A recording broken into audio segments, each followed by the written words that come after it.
Hello बच्चों, let's start this question.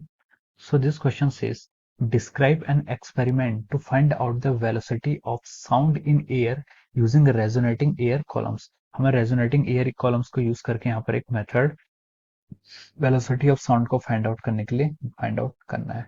तो देखिए जो इसका की कॉन्सेप्ट है, इस क्वेश्चन का आपका जो की कॉन्सेप्ट है वो है आपका resonating air columns.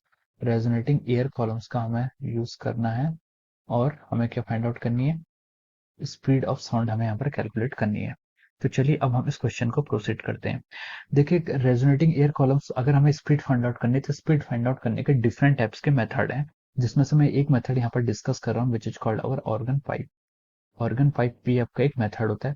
Organ pipe के अंदर भी टू कैटेगरी होती है आपकी, एक होती है ओपन ऑर्गन पाइप, एक होता है आपका क्लोज ऑर्गन पाइप। ठीक है, तो मैं यहाँ पर आपको क्लोज ऑर्गन पाइप के थ्रू यहाँ पर स्पीड ऑफ साउंड कैसे कैलकुलेट करते हैं वो मैं आपको यहाँ पर बताता हूँ।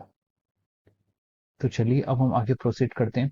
तो देखिए जो आपका ऑर्गन पाइप होता है, ऑर्गन पाइप एक ऐसा कॉम्बिनेशन होता है जिसमें आपकी क्या होती है, एक सिलेंड्रिकल ट्यूब होती है। ये क्या है, आपकी एक सिलेंड्रिकल ट्यूब है। ये आपकी क्या सिलेंड्रिकल ट्यूब है जिसका वन एंड क्लोज है, क्योंकि मैं क्लोज ऑर्गन पाइप की बात यहाँ पर कर रहा हूँ।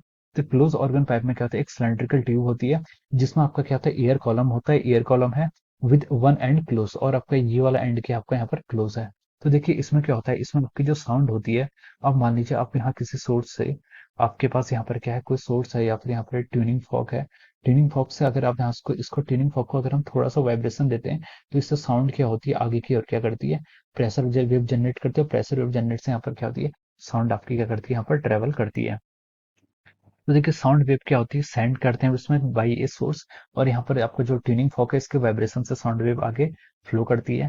तो देखिए इसमें क्या होता है, आपके डिफरेंट डिफरेंट वेवलेंथ की वेव्स क्या होती है। मान लीजिए ये आपकी क्या है, एयर कॉलम है, ये आपका एयर कॉलम है और ये आपको साउंड वेव जा रही है। ये आपका देखिए क्लोज क्लोज ऑर्गन पाइप है, तो क्लोज ऑर्गन पाइप में आपका इस तरीके से आपकी क्या आती है, साउंड वेव जाती है। और अगर हम एक दूसरा एग्जांपल लें, अगर हम यहाँ पर एक दूसरा केस लें, अगर हम यहाँ पर इसकी वेवलेंथ को इंक्रीज करें, ये आपका क्या है, ये आपका क्लोज ऑर्गन पाइप है।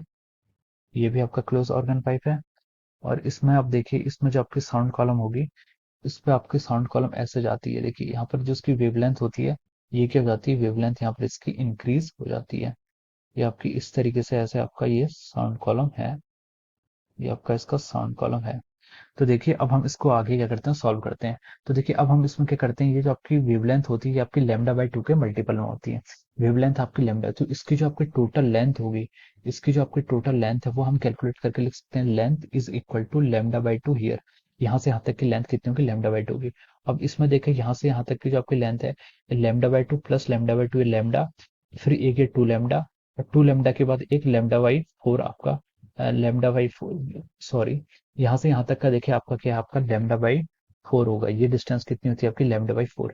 अब हम देखें यहाँ से यहाँ तक की आपकी जो डिस्टेंस है ये पूरी लैम्डा, और लैम्डा के बाद ये आपकी लैम्डा बाई 4 एक्स्ट्रा लेंथ है। तो इस वाले में हम बोल सकते हैं कि जो आपकी लैम्डा की वैल्यू आएगी ये कितनी आएगी, 5 लैम्डा बाई 4। तो अगर हम इसका एक इन जनरल फॉर्मूला बनाना चाहें तो हम इसे लिख सकते हैं 2n+1, इसको हम लिख सकते हैं 2n+1, और ये आपका लैम्डा बाई 4 का मल्टीपल में है। तो देखिए यहाँ पर हम n की वैल्यू 0 पुट कर सकते हैं, और अगर हम यहाँ पर n की वैल्यू अगर हम यहाँ पर 2 पुट करते हैं तो यहाँ पर आप, तो यहाँ पर lambda is equal to L is equal to 5 lambda by 4 हमें यहाँ पर से मिल जाता है। तो जो हमारा इन जनरल फॉर्मूला आता है यहाँ पर से, तो जो हमारा फॉर्मूला यहाँ से कैलकुलेट होता है लेंथ का फॉर्मूला हो जाएगा आपका 2n+1 into lambda by 4। This is the formula for your length.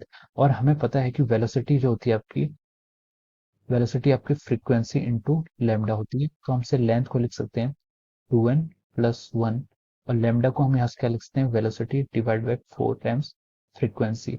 तो अगर हमें यहाँ से वेलोसिटी कैलकुलेट करनी है तो हम वेलोसिटी को यहाँ से लिख सकते हैं 4fl, 4 वेलोसिटी को हम लिख सकते हैं 4fl divided by 2n+1। So this is the method to calculate the velocity.